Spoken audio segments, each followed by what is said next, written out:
next part, and I'm happy with it. And now it's time to move on to the plywood. So the plywood top stuff is what I'm gonna work on for the next probably 9 or 10 days straight. So I got a lot of pieces to make. I have a 2-inch thick piece of styrofoam, and I'm gonna use my track saw for pretty much all this. Do all the routing, get to doing the plywood.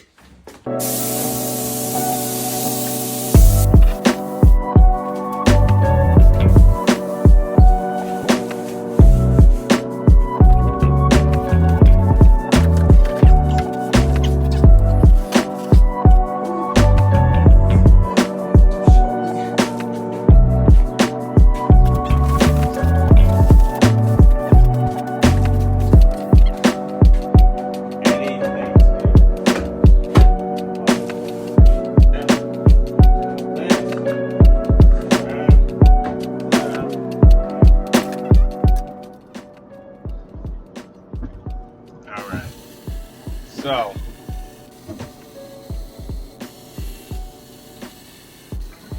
here I am, just basically getting all the plywood, just rough cut down the size. Here I am, just kind of struggling, showing you how carrying around 3/4-inch sheets of plywood at my shop is. This is number 3. Number 3 of 7. So basically here I am just getting a straight square edge. So I need to have a perfectly straight square edge on this. And although that does a really good job, I need it to be perfect. So I'm gonna route it. And I'm gonna do it in probably like 2 passes. That's a clean cut. Alright, but is it square? That's all that really actually matters.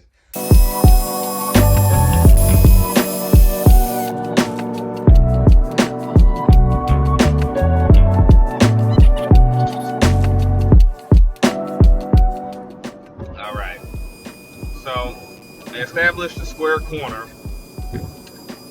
then I put a square end on this board, so off that square end, now I'm able to actually mark out where I have to put the routed lines in. Now, basically these are 2 sides of a cabinet. I would build like this if I was building any cabinet.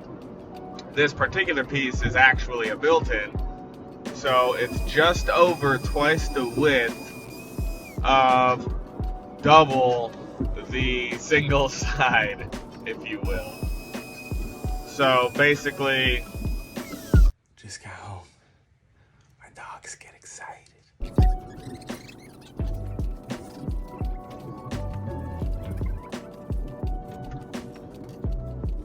So by routing like this, I know for sure that the mating piece that's going to be directly across from this, that's connected by the shelves that'll fit into these grooves, will be exactly the same height. And that's super important. And it's not like a whole bunch of math. Always clean up after you're done. Alright, running some more plywood on the joiner.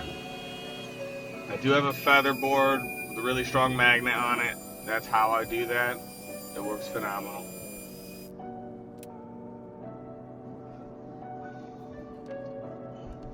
So here I'm transferring those routed grooves down to the lower piece, just because it does take hours to kind of get those measurements all perfect that first time.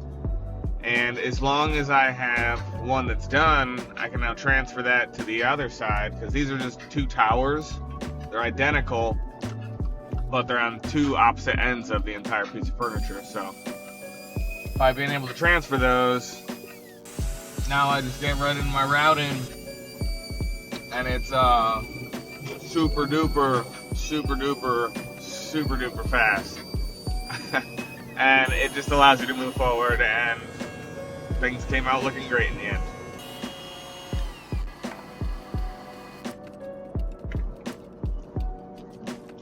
So with any of this kind of custom cabinetry, built-in type stuff, you're gonna have a lot of repeated cuts. You're gonna have a lot of things that you do over and over and over, and it's just part of the process. But here I am just kind of scraping away some of the scab left from the initial routing.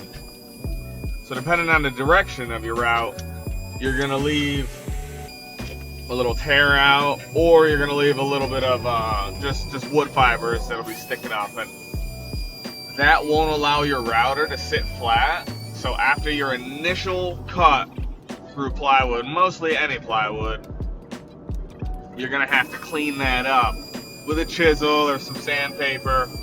I use that small little plane. It doesn't really matter what you use, but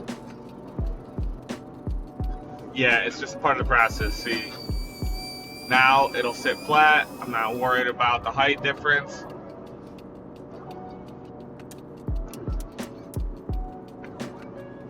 The reason that I use a router to do all this is because I know that it's going to be 90 degrees. And you have to have this at 90 degrees. Because you want your shelves to be at 90 degrees.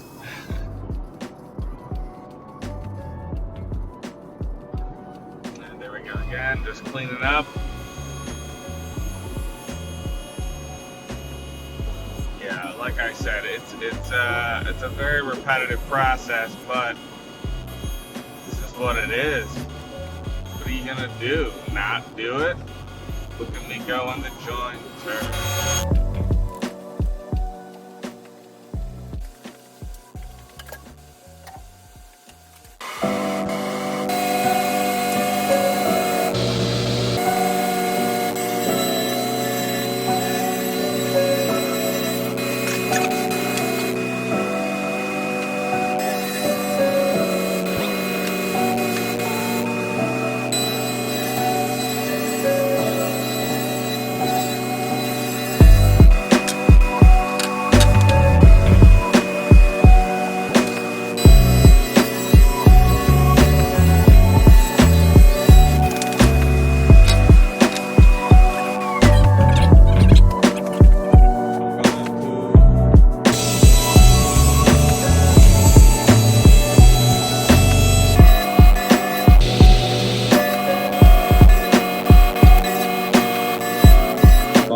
So I'm going to do that, cut this last one, then cut all of those down to 18 3/4 of an inch. I have to move the fence over, move my stop over.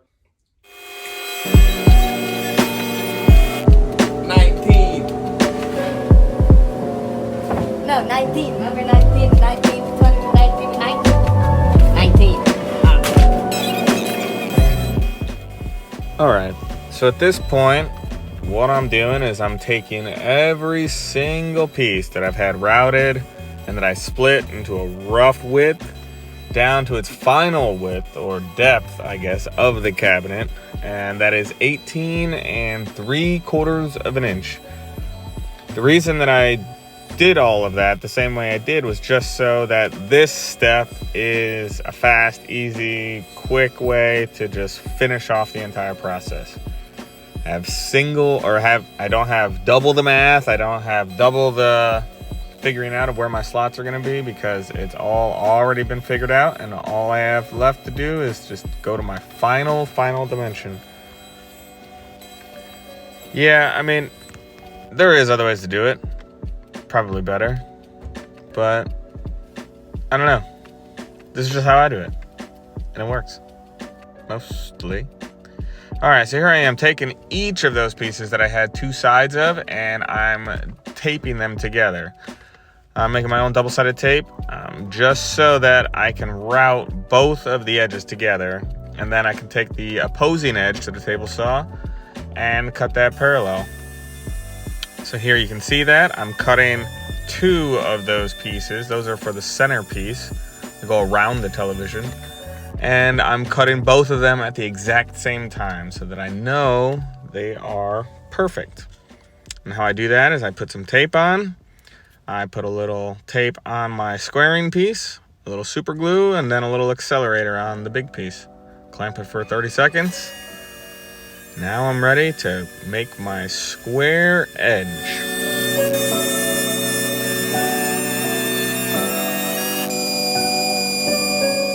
This is a relief for the top of the cabinet pieces. It's just a small rabbet where I have the top piece fitting in nice and smooth and flush. Hopefully. So you have to do that on all of the pieces because there is a top that needs to attach to all of the pieces. Alright, so now I'm routing some grooves in the shelf pieces to allow a thing I haven't done before. It's basically a space for thickening up the sides of the cabinets or the towers just with an additional piece of plywood. So this groove that I'm cutting in right now is just for that. Me and routing are not on the same page. I appreciate what it does. I need what it does. But this job has proven that I do not want to route a lot anymore. Oh well.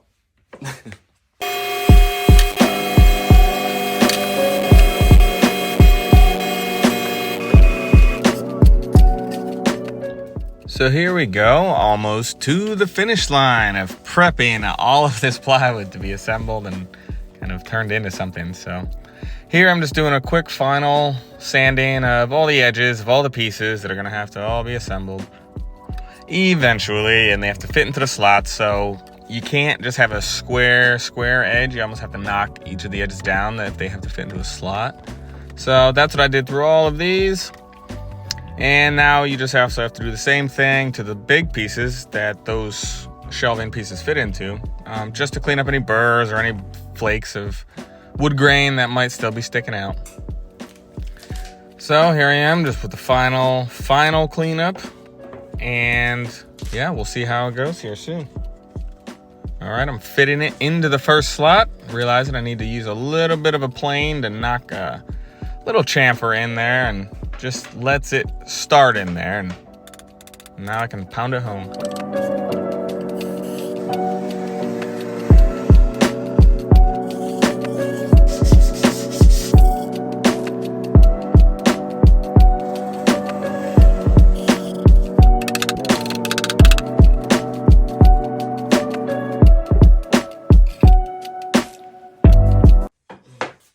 So much routing.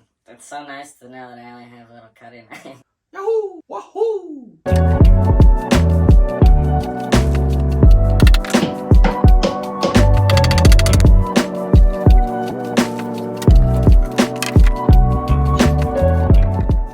Alright, finally at a point where we're getting some dry fit assemblies put together. Gonna get the towers kind of snapped together anyway and put in place. I'm basically checking here to make sure that all of my pieces, all of my assemblies, everything is going to fit together and fit the right way on the base that I had built previously. And here is basically the journey of that. I'll just warn you, everything doesn't always go great. Yeah, that's it.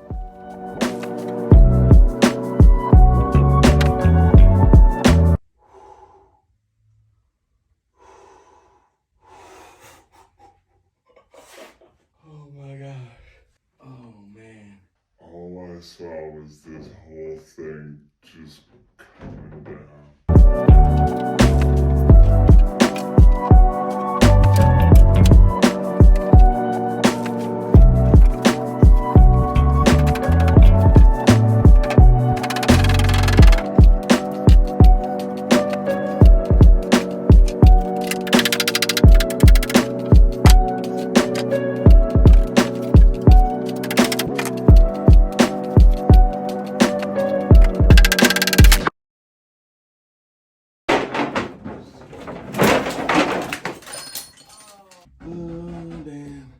shit, man.